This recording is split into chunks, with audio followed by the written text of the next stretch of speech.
तर नमस्कार मंडळी, जय खानदेश. तुमच्यासोबत मस्त वडापावनी रेसिपी लई होणी, तो पण वेगळा पद्धत ना, तो म्हणजेच उलटा वडापावनी रेसिपी जी लागायला एक नंबर लागाच बनवायला एकदम सोपं आहे. जे मी एकदम इझी पद्धतीने सांगावे त्यांसाठी ना बटाटा बॉईल करी लेवा ना, त्याला ना मॅश कर लेवा ना, तर मॅश करी वही गा. त्यानंतर ना बेसन पीठ लेवा ना एखादा बाउलमा, त्यांना हळद टाकानं, चटणी टाकाने, मीठ टाकानं आणि पाणी टाकी त्यांना मस्त घोल बनाई लेवानं. जसं घट्ट पण नाही जसं पातळ पण नाही असं. तर त्या साईडला देवानं. त्यानंतर ब्रेड लेवानं आणि त्याला गोल कापी लेवानं, वाटीच्या साह्यातून नाही तर ग्लासा साह्यातून ज्यानं पण यांतून कापी लेवानं, फक्त गोल करानं एकच आकारतून. हे साईडला ठेवा. त्यानंतर कढईमध्ये तेल टाका, त्यांना जिरं मोहरी टाका, छान तडतडू द्या.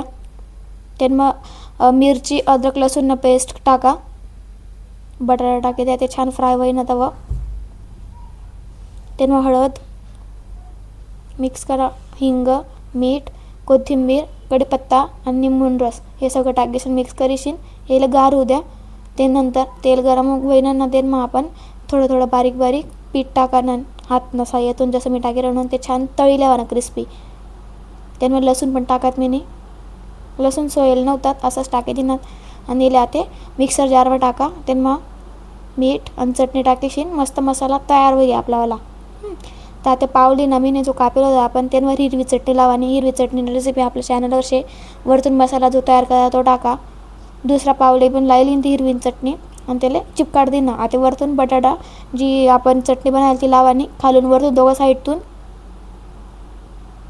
आता हे पीठ मग डुबाळीशीन भरी लेवानं आजूबाजू सगळ्या साईडतून. आणि तेल मग टाका गरम फक्त व्यवस्थित टाका. मला खूप गंदा चटका लागेल डायरेक्ट. तुम्ही पण नेमन एकदम हळूवार करा ना. तेल टाका वरतून. बारीक गॅसवर 5-1 मिनटं लागतंच तळाले, कारण आतपर्यंत शिजायला पाहिजे म्हणून. जाळ गॅसवर ना तो जळस म्हणून बारीक गॅसवर छान असं तैलेवानं तळीशीन. वेगळे मस्त मधून कट करा. हिरवी मिरची तैलेवानं मस्तपैकी मीठ टाकीशीन, वरतून मसाला टाकीशीन. एन्जॉय करा, एक नंबर लागस. बाहेरनं मंगाडापेक्षा घर तयार करा. पोटभर खावा, घरभराला खाऊ घाला. मला चॅनलला सबस्क्राईब करायला जाऊ नका.